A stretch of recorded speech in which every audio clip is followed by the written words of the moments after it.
They say what happens in Vegas stays in Vegas. Except when your wife's affair gets you banned from every casino on the Strip. My name is Marcus Weller. 3 months ago, I was one of the most sought-after cybersecurity consultants in Las Vegas. Now, I can't even step foot in the Bellagio without security escorting me to the curb. It's amazing how quickly a reputation built over 15 years can crumble in a single week. I've always been more comfortable with algorithms than people. Give me a security system to analyze or a card-counting team to identify, and I'm in my element. Put me in a room full of strangers making small talk, and I'd rather debug malware. That's probably why I was drawn to casino security in the first place. I could observe human behavior from a safe distance, through the lens of patterns and statistics. You see things others miss, Elena told me on our third date. She was referring to how I'd noticed the bartender watering down drinks for certain customers. That was the moment I fell for her, someone who appreciated my peculiar way of seeing the world rather than finding it odd. Elena Weller. Even thinking her name sends an uncomfortable tightness through my chest. When we met 5 years ago at a tech conference in San Francisco, she was presenting research on behavioral economics. She had this way of commanding attention, not with volume or dramatics, but with a subtle magnetism that drew people in. Her dark eyes seemed to absorb everything around her, processing information with the same efficiency as the systems I designed. I've always been fascinated by risk assessment, she said when we first spoke. The psychology behind why people take chances when the odds are clearly against them. Our courtship was swift and cerebral. We'd stay up late discussing game theory, the mathematics of poker, and the psychological architecture of casinos. Within 6 months, we were married in a small ceremony overlooking Lake Tahoe. Within a year, we'd relocated to Vegas, where my consulting business flourished and Elena took a position teaching psychology at UNLV. Our life together was comfortable, if predictable. I worked with casinos to strengthen their security against increasingly sophisticated cheaters, while Elena balanced teaching with research.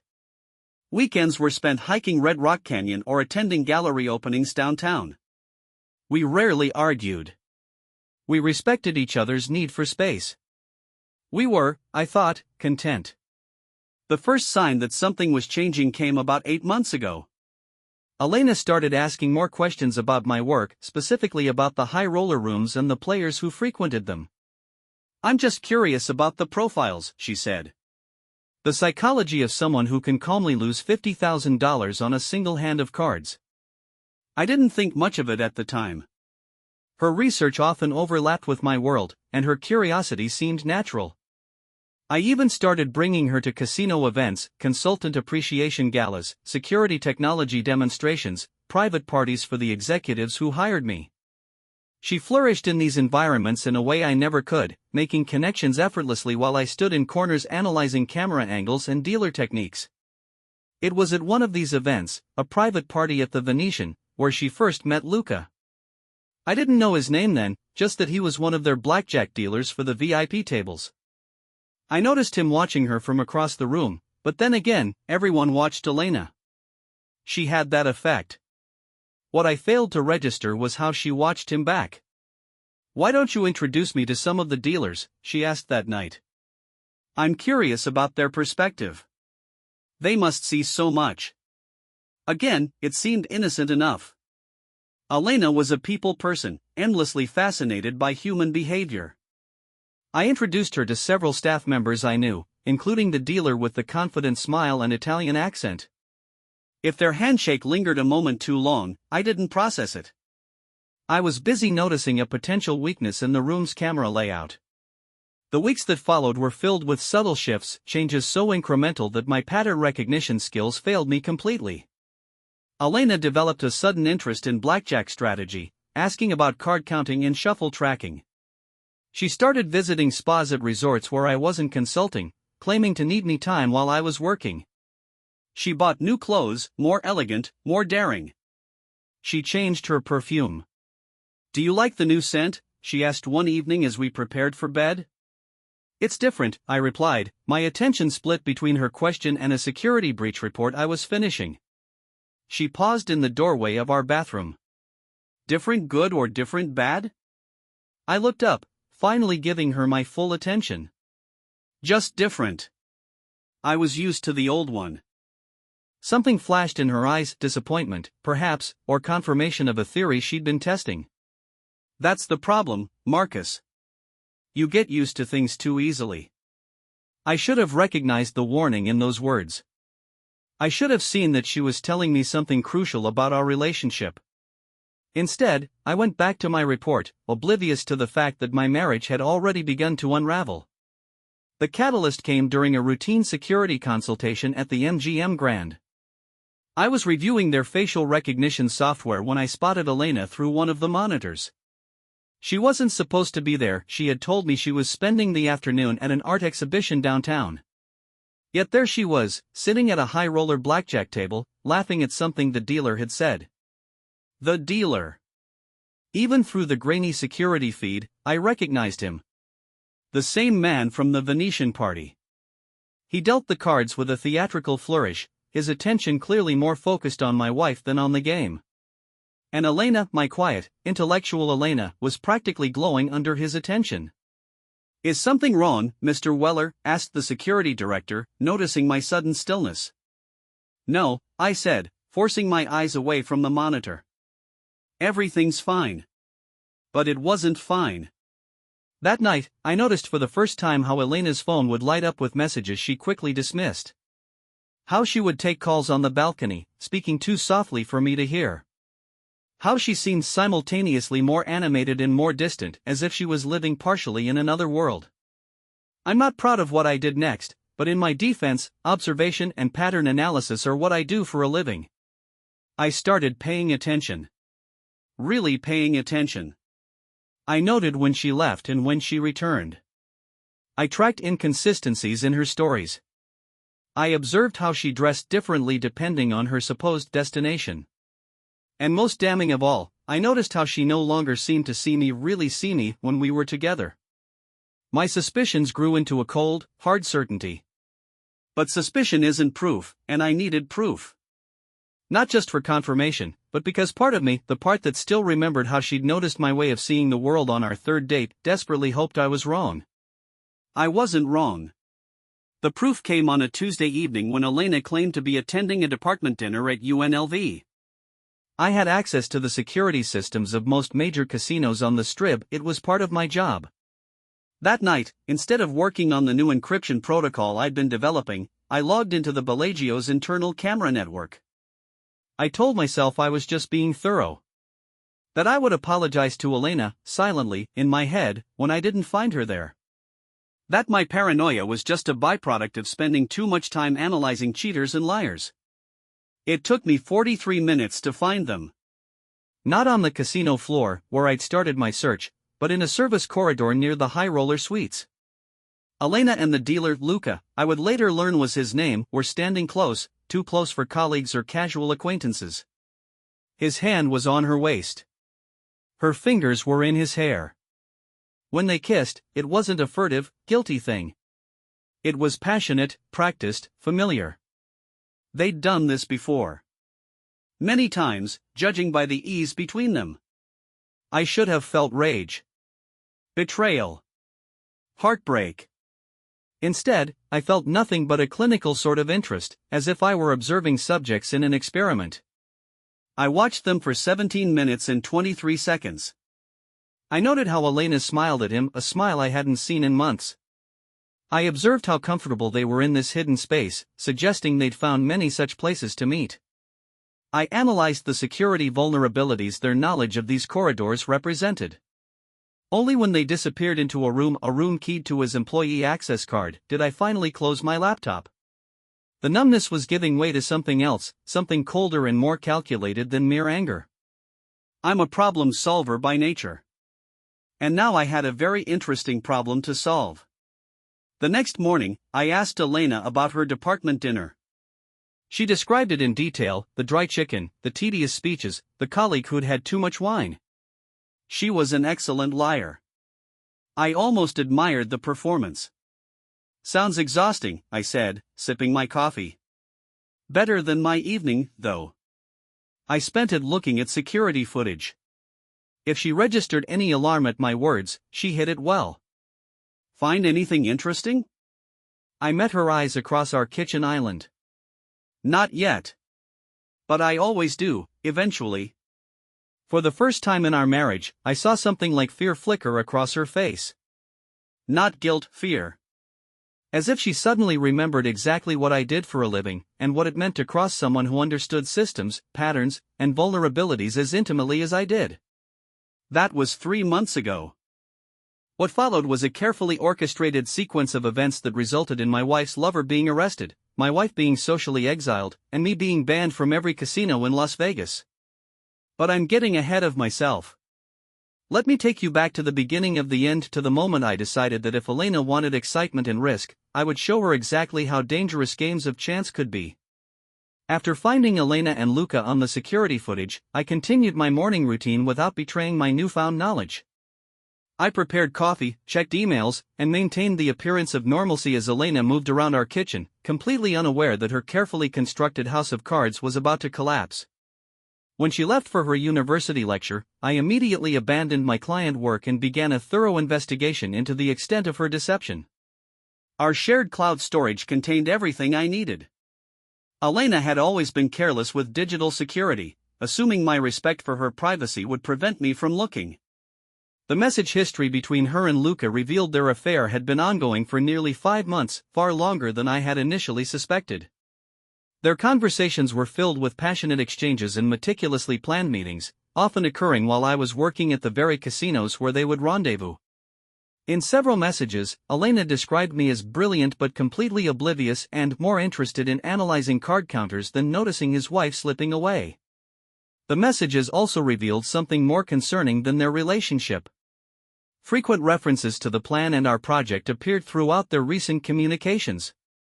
Luca mentioned associates who could handle the technical aspects, while Elena offered insights about casino security protocols, information she had learned from me during our dinner conversations. They appeared to be planning something involving casino systems, something that would require insider knowledge of the security measures I had helped implement. I expanded my investigation beyond their messages, tracking Luca de Sal through various databases. His employment history showed he had worked at exclusive casinos in Monaco and Macau before arriving at the Venetian 3 years ago.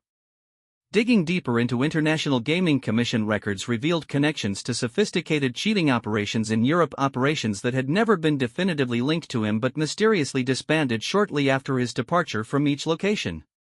Elena had not simply fallen for a charming blackjack dealer, she had aligned herself with a professional con artist who specialized in manipulating casino systems.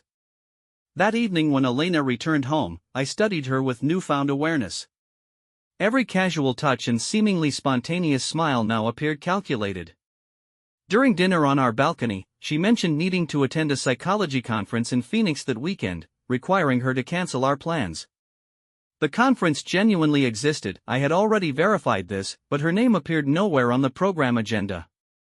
I accepted her explanation without challenge, curious to see how far her deception would extend. Perhaps when you return, I could show you the new security implementation at the Cosmopolitan, I suggested, deliberately mentioning the RFID-equipped tables that could detect magnetic cards and marked decks. Her momentary flash of interest confirmed my suspicions about their project. The following morning, I tracked her to McCarran Airport where she boarded a flight not to Phoenix but to Reno. During her absence, I uncovered financial records showing she and Luca had opened a joint account 3 months prior, accumulating nearly $50,000 in regular deposits.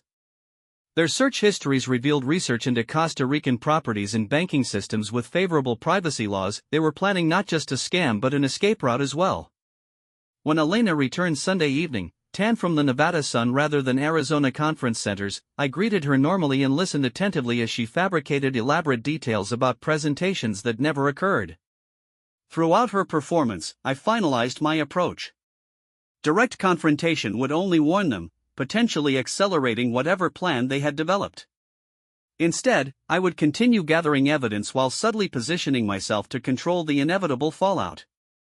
"You seem different," she remarked unexpectedly, studying my face with genuine curiosity. "Perhaps I am finally paying attention to what truly matters," I replied, watching as uncertainty flickered across her expression. For the first time since we met, I was seeing Elena clearly, not as the intellectual partner I had imagined, but as someone capable of elaborate deception for the thrill of risk and reward. That night, as she slept beside me, I began drafting emails to select contacts at the Nevada Gaming Commission, carefully laying the groundwork for what would come next. Elena and Luca believed themselves clever players in a game of deception, completely unaware they were actually moving pieces on a board I was quietly beginning to control. For 3 days following my discovery, I gathered evidence while maintaining the pretense of normalcy. Elena continued her elaborate dance of lies, unaware that I had uncovered not only her affair but also her involvement in what appeared to be an elaborate casino scam.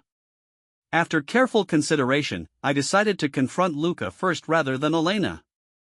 Understanding his operation would provide me with leverage when I eventually faced my wife. Through my casino contacts, I learned that Luca frequented an exclusive underground club called the Pantheon, located in a converted warehouse several miles off the Strip. Entry required both connections and significant wealth, neither of which presented obstacles for someone with my professional network. Wednesday night, while Elena believed I was consulting at the Bellagio, I arrived at the Pantheon's unmarked entrance. The interior was designed to evoke old Vegas glamour: red velvet walls, crystal chandeliers, and tables arranged for maximum privacy. No security cameras were visible, though my trained eye spotted disguised surveillance points throughout the space. I located Luca at a private blackjack table in the rear, dealing cards to 3 players whose combined jewelry could have funded a small nation. I positioned myself at the adjacent poker table, watching him work while nursing a scotch I had no intention of drinking. When his shift ended an hour later, Luca headed toward a cordoned VIP section. I intercepted him near a dimly lit hallway, blocking his path with casual deliberation. Recognition dawned immediately in his eyes, not surprise, but a calculating assessment. "Mr. Weller," he said, his Italian accent more pronounced than when I had first met him at the Venetian event. "This establishment seems beneath your professional interests." "Sometimes personal interests supersede professional ones," I replied, maintaining my composure despite the adrenaline coursing through me. "I believe you and I share a common interest." Luca smiled, his expression revealing nothing. "Perhaps we should discuss this somewhere more private."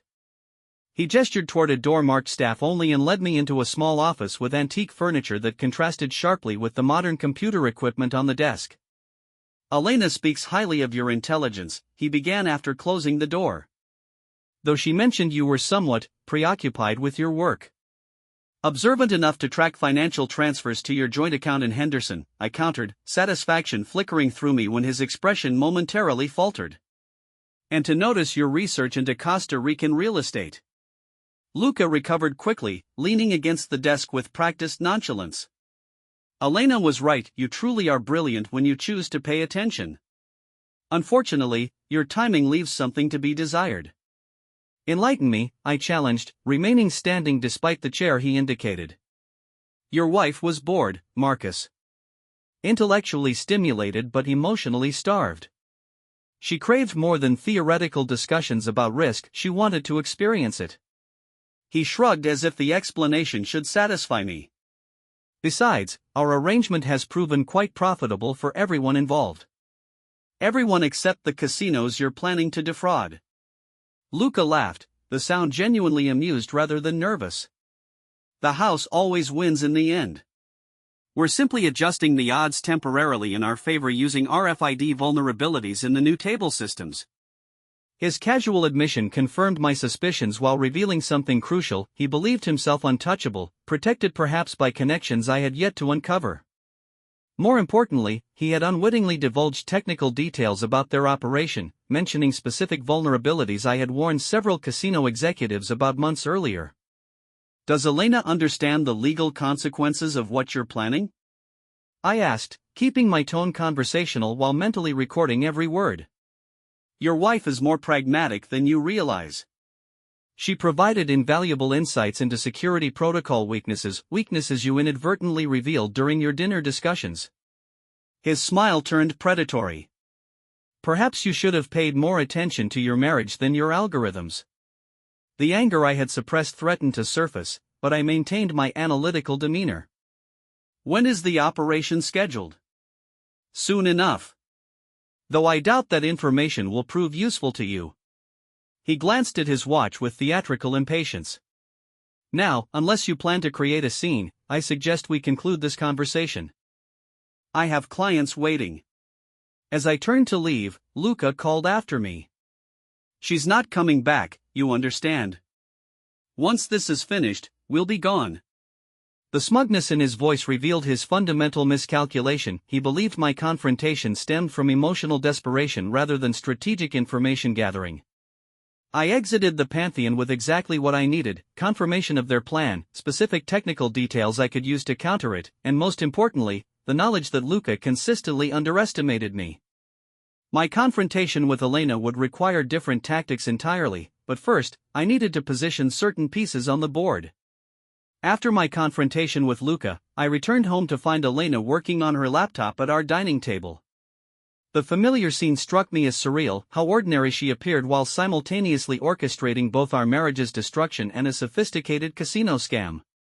She glanced up with a practiced smile that once would have seemed genuine to me. "You're home early," she remarked, closing her computer with deliberate casualness. "I thought your consultation at the Bellagio would run later." "I decided other matters required my attention," I replied, watching her expression for any flicker of suspicion.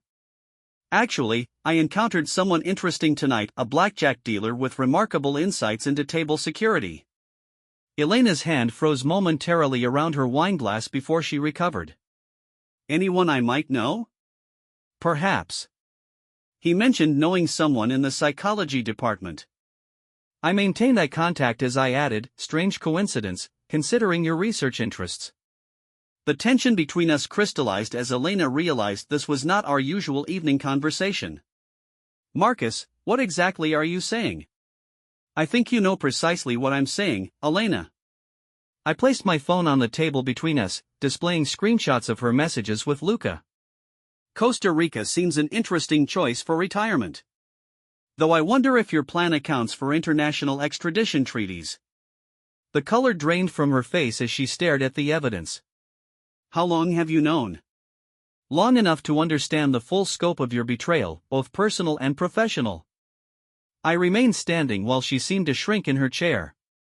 Sharing security vulnerabilities with known affiliates of international cheating syndicates crosses lines beyond our marriage. Elena abandoned any pretense of innocence, her posture shifting from shocked to defensive. "You never noticed me anymore. You observed everyone except your own wife. Luca actually saw me not just as an accessory to your perfect, analytical life." "And the casino operation? Was that also about being seen? Or simply about the money?" "Both," she admitted, a certain defiance entering her voice. "The thrill of outsmarting the system you helped build was intoxicating. You talk about security vulnerabilities but never understood the most obvious one in your own life." Her words were designed to wound, but I had moved beyond emotional reactions. The previous night, after confirming their plan's details, I had implemented the first phase of my response. Before confronting Elena, I had anonymously submitted evidence of their relationship to the executive teams at 4 major casinos, along with details of pending security breaches involving their blackjack tables. Simultaneously, I had forwarded modified versions of their communications, with references to myself carefully removed, to the Nevada Gaming Commission. "Your operation has been compromised," I informed her calmly. "The security vulnerabilities Luca planned to exploit have been patched at every major casino on the Strip. Furthermore, both your names have been flagged in the Central Security Database as persons of interest." Elena stared at me in disbelief. "You're bluffing." In response, I showed her an email from the Venetian's head of security thanking me for identifying potential internal threats. "Every casino where Luca dealt cards is reviewing security footage from the past 6 months. Every high roller room you visited together is being scrutinized. Your academic reputation will likely survive, but your social standing in Vegas circles is finished." The realization of what I had done washed over her face in waves, first disbelief, then anger, finally calculation. "What about Luca?" "Currently being questioned by Gaming Commission investigators regarding magnetic card signatures detected at 3 private tables last month." I watched comprehension dawn in her eyes. The technical evidence points primarily to him, though your involvement will eventually become clear. Elena's professional composure finally cracked. You destroyed everything we built together over an affair? You destroyed our marriage by betraying my trust. I merely ensured you couldn't profit from stealing my professional knowledge as well. I gathered my keys from the counter. I'll be staying at a hotel tonight. Perhaps you should contact your department chair about a leave of absence. As I reached the door, Elena called after me, her voice breaking. Marcus, wait, we can discuss this reasonably. The irony of her plea for reason, after months of calculated deception, confirmed I had made the correct choice. Reasonable discussion requires mutual trust and respect. We appear to have neither remaining. I closed the door behind me, leaving Elena to confront the consequences of her choices just as I had been forced to confront the reality of our marriage. The carefully constructed facade of our life together had shattered, but unlike Elena and Luca, I had ensured that when the pieces fell, they would land according to my calculations. 3 weeks after confronting Elena, I agreed to meet her at the airport lounge. The fallout from my strategic revelations had been swift and comprehensive. Luca faced multiple charges related to casino fraud, with substantial evidence linking him to cheating operations dating back years. While Elena avoided criminal charges due to my calculated redactions, her reputation in both academic and casino circles was irreparably damaged. She had requested this meeting before leaving Las Vegas permanently, and despite my better judgment, I decided closure might benefit us both. McCarran International Airport buzzed with the constant flow of tourists arriving with hope and departing with considerably lighter wallets. I arrived early, securing a corner table that afforded a clear view of both entrances while minimizing the likelihood of being overheard. When Elena appeared, the transformation in her appearance startled me. Her designer clothes had been replaced with simple travel attire, her typically immaculate appearance now marked by visible exhaustion. She carried a single carry-on bag, suggesting she had either shipped her possessions ahead or abandoned most of them. Thank you for coming, she said, sliding into the chair across from me. I honestly wasn't sure you would. Neither was I admitted, maintaining emotional distance despite the familiar pull of 5 years together. Where are you headed? Chicago initially. My sister lives there. Elena fidgeted with her boarding pass, avoiding my gaze. After that, possibly overseas. My department granted an indefinite leave of absence rather than firing me outright, thanks to tenure protection. The conversation paused as a server delivered the coffee I had ordered for both of us, remembering exactly how she took hers had been automatic, an algorithm I had yet to delete from my behavioral patterns. Elena noticed this detail, her eyes briefly showing appreciation before clouding again with what appeared to be genuine regret. I underestimated you, she said finally. Throughout our marriage, I thought your focus on systems and patterns meant you missed the human element. I was completely wrong. You confused observation with action, I replied, choosing my words carefully. I saw everything, your growing disinterest, your subtle changes in behavior. I simply believed addressing it directly would somehow resolve itself through logical progression. Elena nodded slowly, wrapping her hands around the coffee cup as if seeking warmth. When I met Luca, it was like experiencing a completely different reality. The risk, the excitement, everything felt heightened in a way our life together never did. And the casino scheme? Was that also about excitement? Initially it was just conversation, theoretical discussions about security vulnerabilities. Then it became a game between us, seeing how much information I could extract from you without raising suspicion. A flush of shame crossed her face. Eventually, the theoretical became practical. Luca had connections willing to pay substantially for insider knowledge. The clinical honesty of her explanation stung more than continued deception would have. Throughout our marriage, Elena had understood me well enough to know which parts of the truth would wound most effectively. What did you imagine would happen?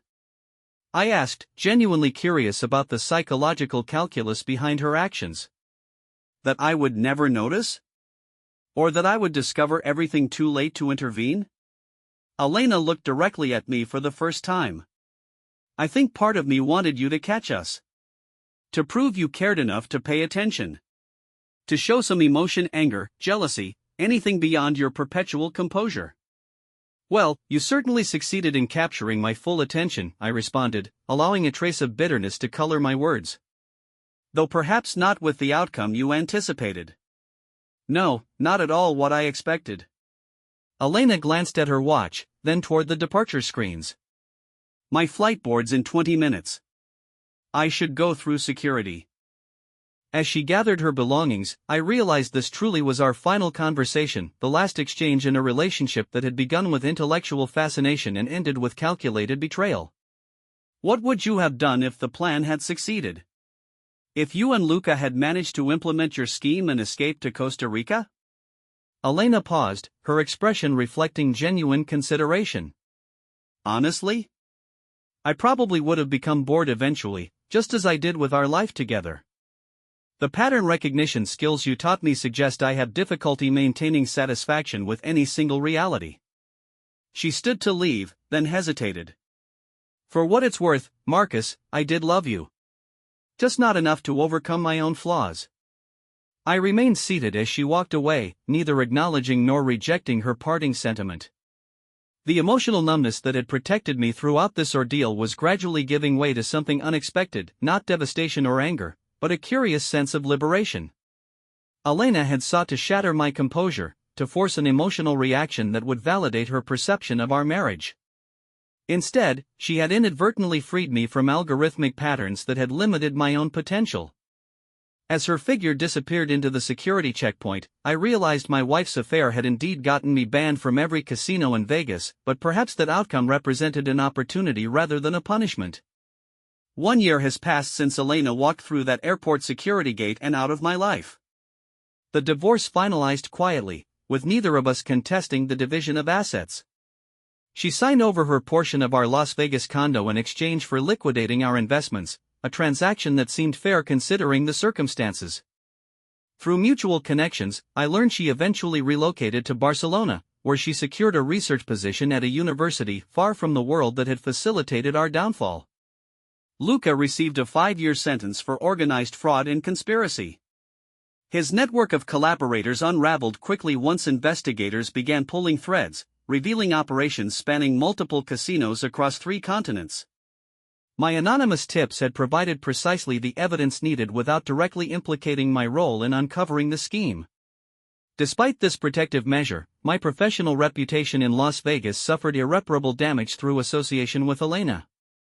Casino executives who once eagerly sought my consulting services now viewed me with suspicion, a security expert who had failed to secure his own home. Initially, this professional exile devastated me almost as much as Elena's betrayal. My identity had been inextricably tied to my work, my reputation built over 15 years of meticulous analysis and system development. Without access to the casinos that had defined my career, I found myself adrift in a city designed specifically for the industry that had rejected me. The turning point came unexpectedly during a consultation call with an old colleague now working in Atlantic City. Vegas has blacklisted you, but their loss could be our gain, he suggested. East Coast operations are implementing new security protocols next quarter. They need someone who understands both the technical and psychological aspects of gaming security. Within a month, I relocated to New Jersey, leasing a modest apartment overlooking the Atlantic Ocean. The constant roar of waves replaced the perpetual hum of the Vegas Strip, a change that proved unexpectedly therapeutic. Atlantic City casinos welcomed my expertise without reservation, particularly after publishing my first book, Pattern Recognition: The Psychology and Technology of Modern Casino Security. The manuscript, completed during my professional exile, carefully anonymized the personal experiences that informed my unique perspective on security vulnerabilities. The book's success led to speaking engagements at security conferences and consulting opportunities beyond the industry. Financial institutions, retail corporations, and technology companies all faced similar challenges in balancing customer experience with system protection. My methodology, refined through years of casino work but broadened through personal experience, offered solutions that traditional security experts often overlooked. Perhaps the most valuable lesson from Elena's betrayal was learning to recognize human factors as critical variables in any security equation. Technical systems, regardless of sophistication, ultimately interact with people whose motivations, weaknesses, and desires create unpredictable outcomes. My new consulting approach incorporates this understanding, analyzing not just system vulnerabilities but also the psychological patterns of those who interact with them. Yesterday, while organizing my home office, I discovered an old photograph of Elena and myself at Lake Tahoe shortly after our wedding. The happiness evident in our expressions seemed to belong to different people, entirely versions of ourselves that existed before deception and revenge transformed us. Rather than discarding the photograph, I placed it in my desk drawer as a reminder that observation without understanding leads to vulnerability, regardless of how sophisticated the observer might be. My life now bears little resemblance to the carefully structured existence I maintained in Las Vegas. I travel frequently, maintain a wider social circle, and actively participate in experiences rather than merely analyzing them from a distance. The algorithms that once governed my personal and professional decisions have been recalibrated to include emotional variables previously ignored. While I cannot claim complete transformation, I recognize the value of occasional unpredictability in a life previously defined by pattern recognition. Elena once accused me of noticing everything except what was directly in front of me. The irony of her observation lies in how accurately it identified the fundamental flaw in my approach to both security systems and personal relationships. True security requires acknowledging that even the most comprehensive algorithms cannot account for all human variables. My wife's affair may have gotten me banned from every casino in Vegas, but it ultimately revealed vulnerabilities far more significant than those I had been paid to identify, and in that revelation lay the possibility of genuine growth rather than mere adaptation.